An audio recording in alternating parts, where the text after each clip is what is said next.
Nomination ಈ ಸಲ ಅದನ್ನು ಹಾಲಲ್ಲಿ ಕೂತ ಕಂಟೆಸ್ಟೆಂಟ್ಗಳಿಗೆ ತೋರಿಸದೇ ಇರುವ ಕಾರಣಕ್ಕೆ ಅವ್ರಿಗೆ ಗೊತ್ತಾಗಲಿಲ್ಲ ಯಾರನ್ನ ಯಾಕೆ ಹೇಗೆ ಏನಕ್ಕೆ ನಾಮಿನೇಟ್ ಮಾಡಿದ್ರು ಅಂತ. ಬಟ್ ನಾಮಿನೇಟ್ ಯಾರ್ಯಾರಾದ್ರೆ ಅಂತ ಪಟ್ಟಿ ಬಂದಾಗ ಉದ್ದಕ್ಕೆಲ್ಲರ ಹೆಸರು ಬಂತು.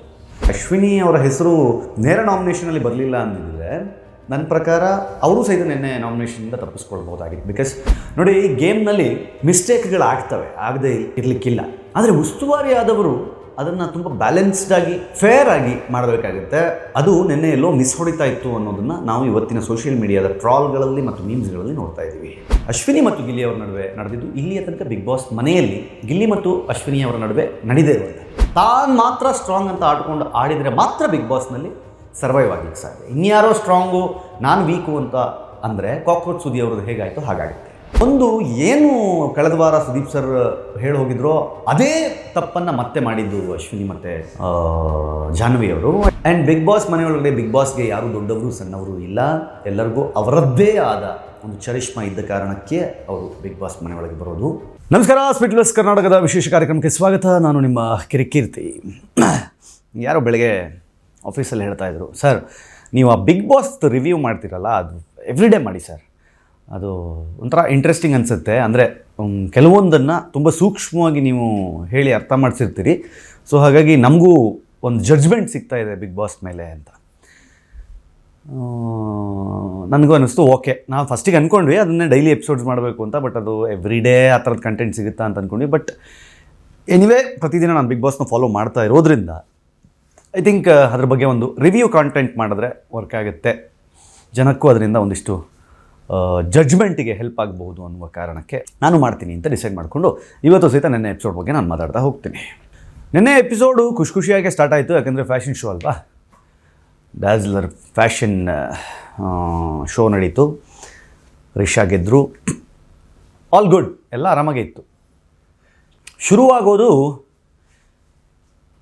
ಈ ನಾಮಿನೇಷನಲ್ಲಿ ಬಿಡಿ. ಇವತ್ತು ಈ ಸಲ ಉದ್ದ ಪಟ್ಟಿಯೇ ನಾಮಿನೇಷನಲ್ಲಿ ಲಾಕ್ ಆಗಿದೆ. ಅದರಲ್ಲೂ 2 ನೇರ ನಾಮಿನೇಷನ್ ಬೇರೆ ಆಗಿಬಿಟ್ಟಿದೆ. ಒಂದು ಬಿಗ್ ಬಾಸ್ ಕಡೆಯಿಂದ 2 ನೇರ ನಾಮಿನೇಷನ್ ಅಂದರೆ ಕ್ಯಾಪ್ಟನ್ ಕಡೆಯಿಂದ ರಕ್ಷಿತಾ ನೇರ ನಾಮಿನೇಷನ್ ಆಗಿದ್ದಾರೆ. ನಾಮಿನೇಷನ್ ಪಟ್ಟಿಯಲ್ಲಿ ಭಾಳ ಉದ್ದದ ಹೆಸರುಗಳು ಸಿಗ್ತಾಯಿದೆ.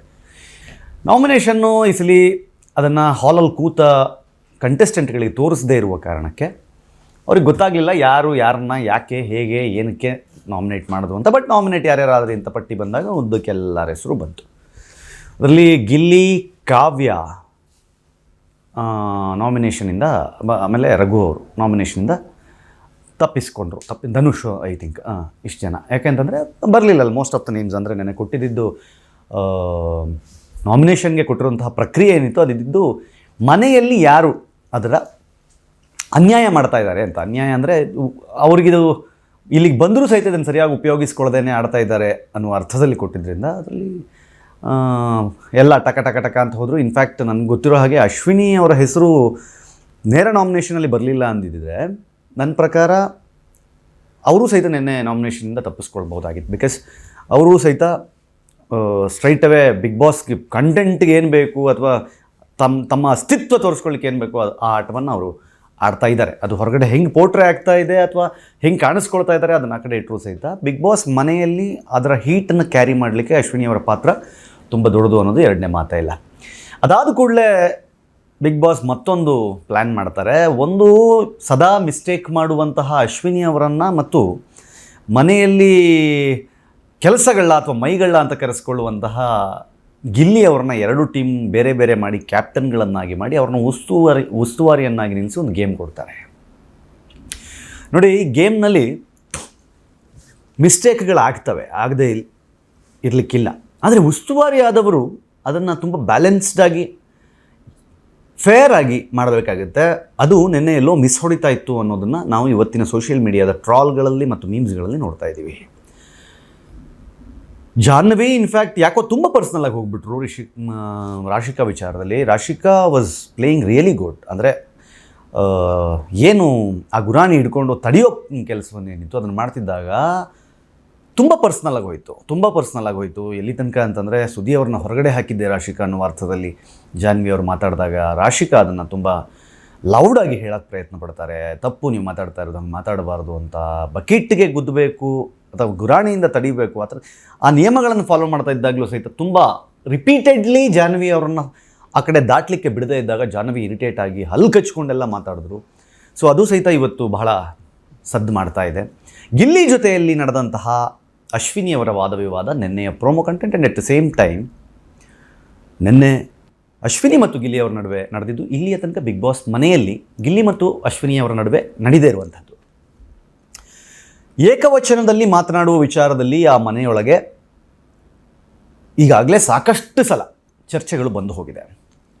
ಇನ್ಫ್ಯಾಕ್ಟ್ ಅಶ್ವಿನಿಯವರು ವಯಸ್ಸಿನಲ್ಲಿ ದೊಡ್ಡವರಾಗಿರೋದ್ರಿಂದ ಅವರು ಸಹಜವಾಗಿಯೇ ಅವರಿಗಿಂತ ವಯಸ್ಸಿನಲ್ಲಿ ಚಿಕ್ಕವರಿದ್ದವರಿಗೆ ಹೋಗು ಬಾ ಅಂತ ಮಾತಾಡಿಸೋದು ಸಹಜ. ಮಾತಾಡಿಸಿದ್ದಾರೆ, ಅದನ್ನು ಮನೆಯವರು ಸಹಿತ ಅಕ್ಸೆಪ್ಟ್ ಮಾಡಿದ್ದಾರೆ. ಇನ್ಫ್ಯಾಕ್ಟ್ ಗಿಲ್ಲಿ ಕೂಡ. ಆದರೆ ನಿನ್ನೆ ಅದರ ತೀವ್ರತೆ ಸ್ವಲ್ಪ ಜಾಸ್ತಿ ಇತ್ತು. ಹಾಗಾಗಿ ಗಿಲ್ಲಿಯೂ ಸಹಿತ ಸ್ಟ್ರೈಟ್ ಅವೇ ಏಕವಚನಕ್ಕೆ ಟರ್ನ್ ಆಗ್ತಾರೆ. ನೀನು ಯಾರಮ್ಮ ಹೇಳೋಕ್ಕೆ, ನೀನೇನಮ್ಮ ಮಾತಾಡೋದು, ಹೋಗಮ್ಮ ಅಂತ. ಅದು ನಿನ್ನೆಗೆ ಮುಗೀತು ಅಂತ ಅಂದುಕೊಳ್ಳುವುದರೊಳಗೆ ಇವತ್ತಿನ ಮತ್ತೊಂದು ಪ್ರೋಮೋ ಬಂದಿದೆ. ಆಲ್ರೆಡಿ ಅಶ್ವಿನಿ ಅವರ ಜೊತೆಯಲ್ಲಿ ರಘು ಅವರು ಸಹಿತ ಏಕವಚನದಲ್ಲಿ ಮಾತನಾಡುವ ಹಂತಕ್ಕೆ ಹೋಗಿದೆ. ಈಗ ಅದು ಬಿಗ್ ಬಾಸ್ ನಾನು ಕಳಿಸ್ಬಿಡಿ ಅಂತ ಹೇಳಿ ಅಶ್ವಿನಿ ಅವರು ಡೋರ್ ಹತ್ರ ಬರುವಂತಹ ಒಂದು ಪ್ರೋಮೋನ ಇವತ್ತು ಬಿಟ್ಟಿದ್ದಾರೆ. ನಾನು ಹೇಳ್ತಾ ಇರೋದು ಈ ಒಂದು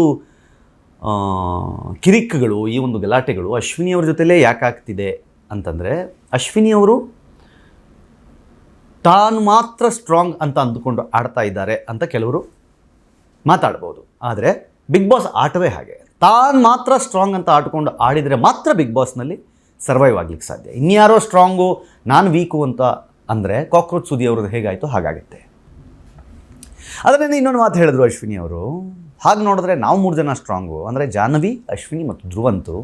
ಅಲ್ಲೆಲ್ಲ ಜೊಳ್ಳುಗಳು ಜಾಸ್ತಿ ಇದೆ, ಗಟ್ಟಿ ಬೀಜಗಳಿಲ್ಲ ಆ ಕಡೆ ಅಂತ. ಆಮೇಲೆ ಮತ್ತೊಂದು ಏನು ನಿನ್ನೆ ಸಮಸ್ಯೆ ಆಯಿತು ಅಂತಂದರೆ, ನಾವು ನಾಮಿನೇಟ್ ಮಾಡುವಾಗ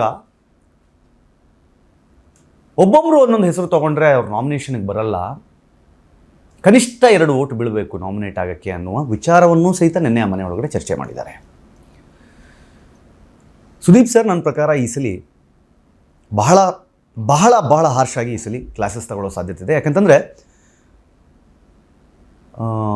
ಒಂದು ಏನು ಕಳೆದ ವಾರ ಸುದೀಪ್ ಸರ್ ಹೇಳಿ ಹೋಗಿದ್ರೋ ಅದೇ ತಪ್ಪನ್ನು ಮತ್ತೆ ಮಾಡಿದ್ದು ಅಶ್ವಿನಿ ಮತ್ತು ಜಾಹ್ನವಿ ಅವರು. At the same time Bigg Boss ಅದನ್ನು ಹೇಳುವಾಗಲೂ ಸಹಿತ ಅದನ್ನು ತುಂಬ ನಗಾಡಿಕೊಂಡು ಫನ್ನಿಯಾಗಿ,